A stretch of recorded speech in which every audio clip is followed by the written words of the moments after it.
दोस्तों आज हम यहाँ पर मिथुन लगन के जातकों के बारे में बात करेंगे और जानेंगे कि मिथुन लगन के जातकों पर राहु के गोचर का 2024 में क्या प्रभाव पड़ेगा।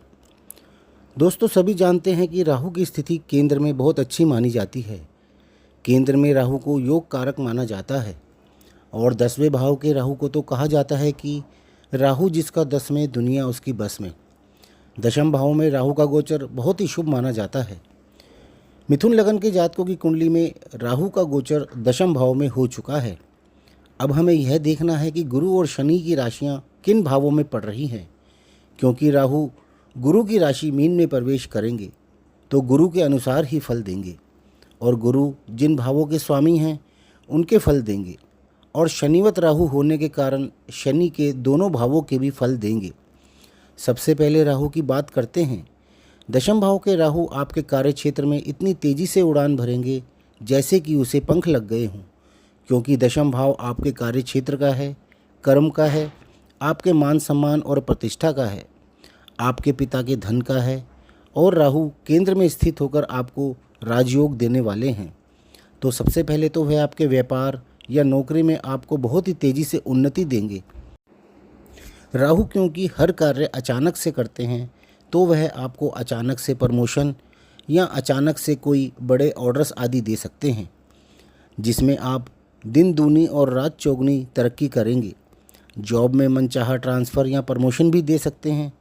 पॉलिटिक्स के लोगों के लिए यह बहुत ही अच्छा समय है, क्योंकि दशम भाव सत्ताधारी सरकार का भी होता है, तो मिथुन लगन के जातक कोई बड़ा पद भी प्राप्त कर सकते हैं। 10वें भाव से हम हमारी मान प्रतिष्ठा भी देखते हैं, तो जाहिर है कि आपकी प्रतिष्ठा भी बढ़ेगी, सब जगह आपका सम्मान भी बढ़ेगा। आपके पिता को भी अचानक धन का लाभ हो सकता है, चाहे वह शेयर्स से हो या कोई पुश्तैनी प्रॉपर्टी से भी हो सकता है। राहु जातक को अचानक से ही बहुत ऊंचाइयां भी प्रदान करता है। आपको इस समय में विदेश में भी जॉब मिल सकती है या फिर आपका विदेश से या किसी विदेशी कंपनी के साथ टाई अप होकर व्यापार शुरू हो सकता है, क्योंकि राहु विदेश के भी कारक हैं और आपके कार्यक्षेत्र के भाव में 18 महीने गोचर करेंगे, तो आपका निश्चित रूप से किसी मल्टीनेशनल कंपनी से लिंक अवश्य बनेगा या आप उसे किसी भी तरह बना लेंगे, क्योंकि राहु आपसे साम दाम दंड भेद किसी भी तरह से उस कार्य को करवाते हैं। इसके अलावा गुरु दशम भाव के अलावा सप्तम भाव के भी स्वामी हैं। सप्तम भाव भी कार्यक्षेत्र का ही भाव होता है, क्योंकि यह दशम भाव से दशम भाव होता है। इसके अलावा यह विदेश, आपके जीवन साथी, पार्टनर तथा विवाह का भी भाव होता है। आपका कार्यक्षेत्र तथा विदेश की बात तो हम कर ही चुके हैं, क्योंकि यह योग आपके सप्तम भाव से भी बन रहे हैं, तो निश्चित ही आप इसमें तरक्की अवश्य करेंगे। इसके अलावा आप सब जानते हैं कि विवाह कराने में राहु का बहुत बड़ा हाथ होता है। राहु जैसे कोई भी कार्य अचानक से करते हैं, ऐसे भी राहु विवाह भी अचानक से ही देते हैं। जो जातक काफ़ी समय से अपने विवाह को लेकर चिंतित थे, उनके विवाह के भी योग बनेंगे। शादीशुदा लोगों के जीवन में अच्छे बदलाव आएंगे। विवाह संबंधी यदि कोई विवाद चल रहे थे तो वो भी सुलझ जाएंगे। निस्संतान लोगों को संतान की भी प्राप्ति हो सकती है। जो लोग लव मैरिज करना चाह रहे थे और किसी रुकावट के कारण नहीं कर पा रहे थे, उन लोगों के मार्ग में आ रही रुकावटें भी दूर होंगी और उनकी मन मुताबिक शादी हो सकेगी। आपके लाइफ पार्टनर व बिजनेस पार्टनर से इस समय में आपके संबंध अच्छे रहेंगे। 30 अक्टूबर 2023 से 18 मई 2025 तक का यह समय आपके लिए बहुत कुछ लेकर आने वाला है। अब शनि से संबंधित भावों के बारे में भी जानते हैं, जिनके फल राहु आपको इन 18 महीनों तक देंगे। आपकी कुंडली में शनि अष्टम व नवम भाव के स्वामी हैं। अष्टम भाव से हम गुप्त शत्रु, रिसर्च, गुप्त कार्य, आपके जीवन साथी का धन, जीवन में रुकावटें, आपकी आयु तथा पुश्तैनी प्रॉपर्टी देखते हैं। और आप यह तो जानते हैं कि राहु रिसर्च का मेन कारक ग्रह है, यानी रिसर्च राहु ही देता है और यह दशम भाव में यानी आपके कर्म भाव, जो कि आपके कार्य क्षेत्र का भाव है, वहाँ पर स्थित है। यानी इस समय में आपको किसी रिसर्च में सक्सेस मिलने के बहुत ज़्यादा चांसेस हैं या आप रिसर्च से रिलेटेड किसी फील्ड में कार्य कर सकते हैं।